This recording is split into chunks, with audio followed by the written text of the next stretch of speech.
Brian with Cajun Cardboard coming at you from the great state of Louisiana with mail day number 67. This is a big one. I got 12 cards in here. I think 11 of the 12 cards are Jordans. A couple of them are pretty decent mid-sized Jordans. I've got some 10s. I've got mostly 8s that I'm trying to build that PSA 8 collection. I've been doing a lot of PSA 8 Jordan buying lately. And I'll be honest with you, I've been doing a lot of losing.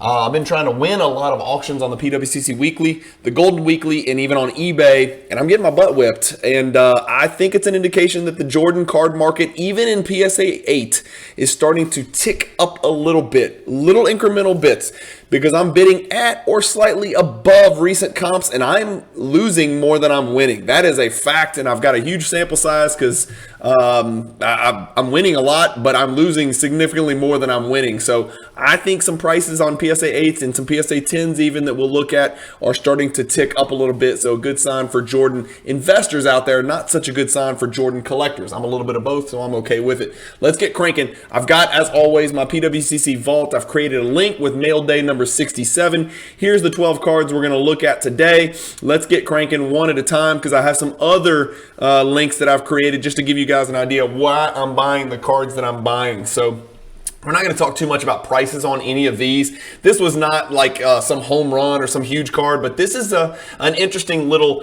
3-card set. It's the 1997 UD3 MJ3 Trio set. It's only 3 cards. They're all 3 die cut. This is the middle one. This is actually die cut. I misspoke earlier on a video and said it was not, but if you can see at the top, it's slightly rounded up there. And this is the MJ3 card number 2. So card number 1 sort of die cut left to right. The middle card is a little bit die cut at the top, slightly, perfectly, kind of symmetric. And then the card on the right is die cut left to right as well on a downward slope. Let me see if I can explain this a little bit better by pulling this up. So here's the MJ3-1. That card will fit nice and snug right next to MJ3 card number 2, which is the card we just looked at right here on your screen. And then I'm missing MJ3-3. So it's an MJ3-1, MJ3-2, MJ3-3. That is the trio of Upper Deck MJ3 like mini set or whatever. The MJ3-3 is the most rare card. It's the most difficult to find in PSA 10. It's also the most expensive in PSA 10. So I saved the most expensive for last, which is usually the opposite of how I like to approach things. I've probably put this trio set off for a little bit too long, but I've got 2 out of 3. I'm looking for MJ3-3. If anybody can find it at a reasonable price, let me know. That's card number 1 on our list. Card number 2 in the mail day, Munchkin card, probably $12, $15, $20 maybe. I think it's a really good looking card. It's just the 97 Upper Deck card number 22 from the base set, and it's slam dunk. I like how it's kind of just kind of wiggly behind Jordan. It's just kind of like hyper focused on Jordan himself dunking the ball. How many amazing Jordan cards out there where he's dunking the ball, but 6'6", 216, North Carolina, Brooklyn, New York. They've even got his dunk totals down here for the years. And how many dunks he had in those particular years, 92, 49. Obviously, early in his career, the numbers would be significantly higher, but later in his career, when he fell back on the indefensible, I should say, fadeaway, his quantity of dunks in the season sort of tailed off. But little baby Jordan PSA 8 to add to the collection there. And here's one. So in 1997 Topps Chrome, in that set, there is an insert called Topps 40. There is also an insert parallel, which is the Topps 40 refractor. This is the base, not the refractor, but the base in PSA 8. As you guys know, I've got a PSA 10 and a PSA 8 collection, sort of parallel collections moving forward, not parallels as in refractors, but like 2 collections that I'm working on at the exact same time, a high end and a low end. Here is where I'm at on my Topps 40. I have got PSA 10 covered. So there's the PSA 10 refractor. And then right next to it, I've got the PSA 10 base. And then the card you just saw on your screen, the PSA 8 base. And so what does that mean I'm missing? The PSA 8 refractor, not a massive card. I should be able to pick that up. Also not a super rare card. Should not have any issues picking that card up. So I'm missing the PSA 8 refractor. If any of you have one, let me know if you're willing to sell it for a reasonable price. I'm there to pick it up. Anyway, that is the last card. Yep, and now we've got the 1996 Hoops, the big finish. I always say this card reminds me almost of like Strawberry Yoo-Hoo or like Strawberry Nestle's Quick Milk, right? Something about it in the background. It looks like a big beam coming out of Jordan, like his heart's exploding or whatever. It's just a really cool base card. It's just a base card. Like I probably paid $18-20 for this card. 1996 Hoops, number 176. Just thought it was an interesting little subset card. They called it the big finish, but PSA doesn't even put the big finish up there on the label. They just put card number 176 because it's part of the base set.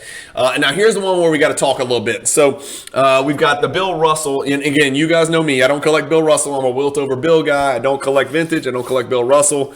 I certainly don't collect Bill Russell 70th year cards or post-retirement cards. But if you've watched my channel, you know I'm a set collector at heart. I am collecting the 2012 Prism base set in PSA 10. I am also decided to collect the 2012 Prism MVP insert set in silver PSA 10. Tough sledding, okay? So let me show you. So here's the Bill Russell, gorgeous card. In PSA 10, it is a pop 4. That is a high pop card for this set, okay? I know, let that sink in. Pop 4 is high compared to the other ones. So what I've done is, I'm in here in my PWCC vault. I've got 11. There's 25 cards in this MVP set from in silver, Prism, MVP, PSA 10. There's 25 cards in the set. I've got 11 of them in PSA 10, and I'll show you what I've got. I've got the Derrick Rose. Well, here, let's just do it this way first. I wanted to reiterate just how low pop these things are and how rare the cards are, not just in this grade, but they're pretty damn rare. Like pulling silvers back in 2012 Prism was different than it is in 2018, 19, 20, and 21. The Derrick Rose is pop 2. The Dirk Nowitzki is pop 1. The Shaq is pop 1. The Kevin Garnett is pop 1. The Bill Walton is pop 1. The LeBron's a little bit higher pop. I don't have it pulled up, but that's the easiest one to find because he's the most graded of all the guys. The Karl Malone is pop 2. The Olajuwon is pop 1. The Wilt Chamberlain is pop 2. The Nash is pop 1. The Bill Russell, like I said, is a whopping high pop 4. So that gives you an idea of just how rare these damn things are. I'm 11 out of 25, about 40% of the way there. I've got work to do. So if you guys see any of these, let me know. I know there's an Iverson. There's a couple more on eBay, but they're like exorbitantly, ridiculously, preposterously priced, and I'm not chasing that dog. So I don't have a chance at any of those, but that's the Bill Russell. That's what it looks like. Pretty cool that I got the Bill Russell and the Wilt knockdown, two of the greatest MVPs from the 60s. Next is my 93 Finest Jordan PSA 8. I've got the Jordan base PSA 10. I've got the Finest base PSA 8. And I've got the refractor. I think I sold my refractor PSA 9 because I thought I was going to pick up a BGS 9.5 or a 10, and I did not. So all I have is the base 8 and the base 10. So that pairing is complete. I need to work on the refractor. I need to find the one with the right color. Right coloring is everything. And this card looks kind of demure, kind of dull, kind of bland, and that's because it's a base. But if you find the refractor with some really good lighting and a really good picture and great coloring and no greening, it really does pop. My 9 was actually beautiful. I probably should not have sold it, but I was kind of pulling that money back in to go make a run at a BGS 9.5 or a 10 refractor, and I haven't done it yet. But I also need the PSA 8 refractor, so that's probably about $1,000 card. If I recall, the PSA 8's right at $1,000, a little bit shy of $1,000, maybe $850 to $1,050, somewhere in there, depending on the color and the centering. So need those refractors. Kinder starting lineup, PSA 8, not expensive at all, easy to pick up. There's a really good looking 8. I can't tell if that scratch right there across the top right and these two right here are on the slab or the card. Maybe that's why I got an 8. The centering on this is just like out of the park good for an 8. Not the greatest top to bottom, but left to right, the centering looks fantastic. I just think it's a really good 8 copy. Again, not an expensive card, not a rare card at all. I love the Kinder starting lineups. There's a bunch of different ones out there. It's almost like the star cards, like it's its own little world. There's not nearly as many people who collect these starting lineup cards as there are star cards. I'm not saying that, but you get what I'm saying. There's only 25 star cards out there. There's only so many starting lineup cards out there, and I've got the 8 in a few of them. I've only got the brown starting lineup in a 10, Jordan dunking on the Brown. Number crunchers, again, it's not an insert set, I don't think, or maybe it is an insert set. I don't know. It's card number 1, 95 hoops, Jordan number crunchers in PSA 8, $12 card, 15, 20, I don't know, something like that. Hard to grade, and you can see the black edges and corners at the top, colors all the way around. If it's got a white corner, you can't hide it. Like, look at this top right edge, look at the top left corner. Can't hide those. And then on the front, the top 2 corners are also black. The front actually looks pretty good on this one. Bottom right's a little bit white down here, and that's why it gets an 8. You know, just not a perfect card. PSA 10s are hard to come by. Really hard to grade. Not a rare card at all, but really hard to grade. Interesting backdrop. Never paid too much attention to that. Looks like soccer balls, to be quite honest with you. I don't know if you've looked close enough, but there's the number 23 back there. That's what the big purple numbers are, 23, which is obviously Jordan's number, jersey number. Crunchers down here is sort of in a tic-tac-toe type setup, but pretty interesting. These look like soccer balls to me, but I'm a soccer dad and have a soccer family, so that's part of the reason why. But a pretty cool card right there. This is probably slabbed. This is interesting because on the back, I guess this is strange because it's slabbed correctly. That's what the front's supposed to look like. But look at the back. It's upside down. Strange. Maybe it's just the way that card was printed. Never noticed that. Let me know in the comments if you've ever noticed that. Obviously, it's slabbed correctly because you want the card upright with the name Michael Jordan and crunchers and everything appearing. But then look at the back, the way it's slabbed. Weird, weird, weird. Almost, well, I guess it's horizontal on the back, but it seems like the words should also be horizontal, but the words are necessarily upside down. Interesting. I don't know. Let me know your thoughts on that. Next, another not a huge card. I've got this card in PSA 10 in the gold medallion, believe it or not, but this is the Michael Jordan Ultra Double Trouble. Really good looking, really affordable, really cheap. 95 Ultra Double Trouble, PSA 8, just a good looking card. Again, hard to grade. It's all dark red everywhere, so no hiding on this one either. Nothing real crazy special about that one. This one I was surprised I didn't have, and I don't think I have it in PSA 10 either, but this is the 96 Topps Chrome Season's Best Sticky Fingers.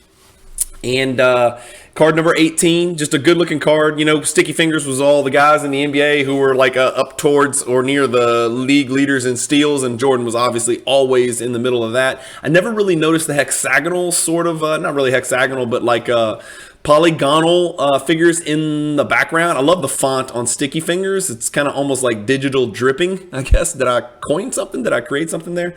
But look at the back. It almost looks like a beehive looking kind of texture in the back. Never really paid much attention and noticed that. The card on the back looks like a typical Topps Finest card, but this is a Topps Chrome card, and it's got all white on the back, so not too hard to grade back there. Card number 18 from that set, Sticky Fingers. And then also had to go ahead and pick up, if I'm going to pick it up in PSA 10, I'm going to pick it up in PSA 8, and this is going to be a lot more affordable. The middle UD3 MJ3-2 for the PSA 8 as well. So I picked up the 10 and the 8 in the same mail day. In the 8, I need the 1 and the 3. In the 10s, I need just the 3. So be on the lookout. If y'all see one or if you have one for sale, reach out to me and let me know. And then lastly, the card I'm probably most excited about picking up, to be quite honest with you, not the biggest card, but this is the 1996 SPX Gold Parallel Jordan. And these cards have a tendency to tilt within the PSA slab, but this one looks really good, and it's held nice and steady. It might have that inner sleeve keeping it that way, but I think it's a good looking 8, to be honest with you. You could tell it's a little bit gold because in the top left, top right, bottom left, bottom right quadrants, that's gold instead of the ordinary normal kind of like silver color. So the gold is a lot more rare. Not the rarest card in the world, and SPX is kind of like it just depends. Sometimes it floats your boat and sometimes it doesn't, but some people out there really like them. I like them because they're all weird and die cut, and some of them are really pointy die cut, look like spaceships. They're just very different cards, and you knew this product was very different from the other products in the mid 90s, like the Metal Universe and whatnot. Even the die cut nature of them, it's just a different type of die cut, you know what I mean? So I was happy to pick up this SPX Gold PSA 8 for a pretty decent price, and check that one off my list. So getting back to the list, in summary, that's what we got here, guys. We got both UD3 MJ3-2s, the 10 and the 8, so that pairing is complete. Still working on finishing those sets. A bunch of babies. I'm really close. I need a PSA 8 refractor Topps 40, and then I'm done with those and can put that to bed and take a nice little picture and post that on Instagram with all 4 of the parallels. variations, I should say. The Big Finish PSA 8, getting closer on the MVP set. That's slow sledding. It's not going to be a sprint to the finish line. Those are just too hard to find. And buying them raw and hoping to grade them and get PSA 10s is like a fool's folly.